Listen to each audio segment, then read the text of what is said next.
여러분 안녕하십니까? CJB 8시 뉴스입니다. 오늘은 65주년을 맞이한 현충일입니다. 국내 최대 규모이자 충청권 최초의 호국원인 국립괴산호국원은 개관 이후 첫 번째 현충일을 맞이했는데요. 윤달을 맞아 역대 가장 많은 유가족과 참배객들이 방문해 호국 영령들의 뜻을 기렸습니다. 이윤영 기자의 보도입니다. 나라를 위해 자신의 목숨을 바치신 호국 영령들께 묵념과 함께 고운 국화꽃 한 송이를 올립니다. 개관 이래 첫 번째 현충일을 맞이한 국립괴산호국원은 코로나19로 간소하지만 뜻깊은 추념식을 마련했습니다.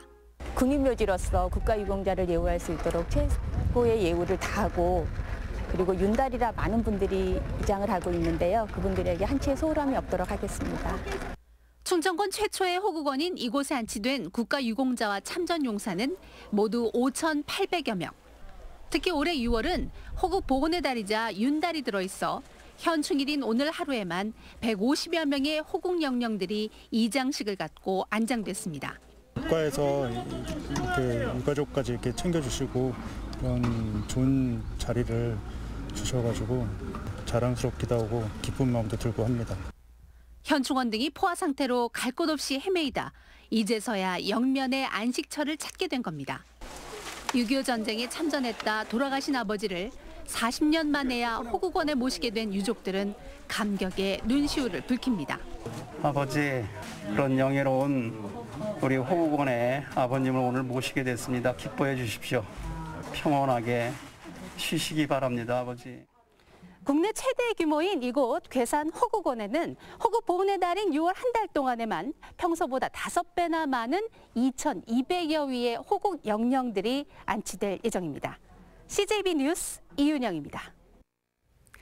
건설 현장에서 쓰고 남은 콘크리트 잔여물들은 그대로 버려지는 경우가 많은데요. 이 사후 처리에 대한 책임 소재가 불분명해 제도 개선이 필요하다는 목소리가 나오고 있습니다.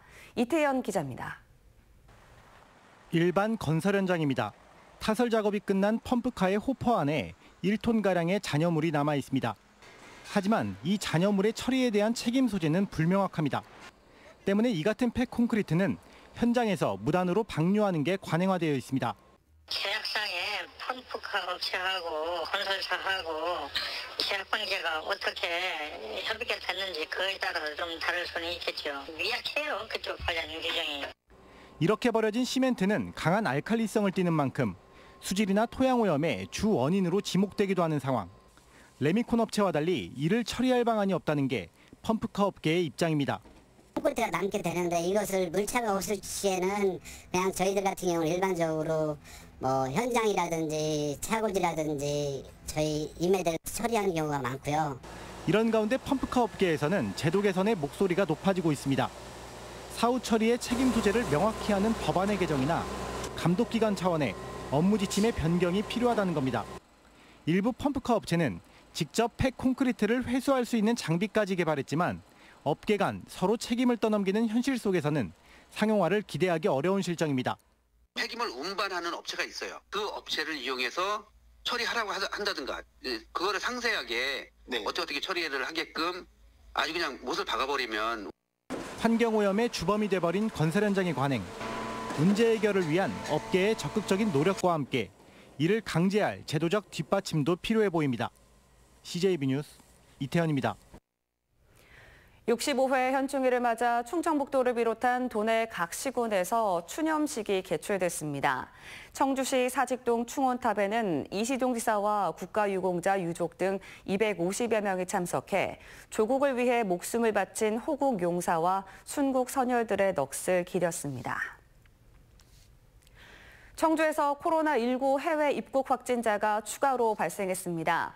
청주시는 해외 입국자 임시생활시설인 충북자치연수원에 머물던 17살 A군이 코로나19 확진 판정을 받았다고 밝혔습니다.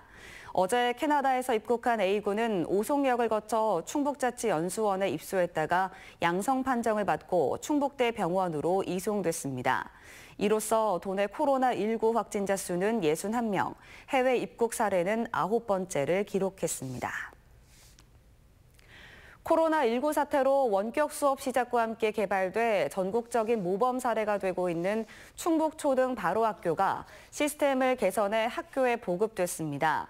충북교육청은 원격 수업 지원 사이트인 충북초등 바로학교 2.0이 등교 수업을 기점으로 한 단계 개선돼 3.0으로 전환됐다고 밝혔습니다. 개선된 바로학교 3.0은 교사들이 원격 수업을 직접 구성할 수 있도록 설계 툴을 제공하고 다양한 수업 컨텐츠를 검색 공유할 수 있습니다. 오늘 오전 11시쯤 영동군 심천면 금강에서 다슬기를 잡던 70대 노인이 물에 빠져 숨졌습니다. 금강 중간 지점에서 한 남성이 허우적대고 있다는 신고를 받고 출동한 소방당국은 수심 3m 깊이에서 구해내 인근 병원으로 옮겼지만 결국 숨졌습니다. 끝으로 날씨입니다. 6월의 첫 번째 주말인 오늘 충북지방은 30도를 웃도는 한여름 더위를 보였습니다. 휴일인 내일도 괴산, 영동, 단양의 낮 최고 기온이 32도로 예상되는 등 도내 모든 지역이 30도를 웃도는 무더위가 이어지겠습니다. 이상으로 CJB 8시 뉴스를 마칩니다. 시청해주신 여러분 고맙습니다.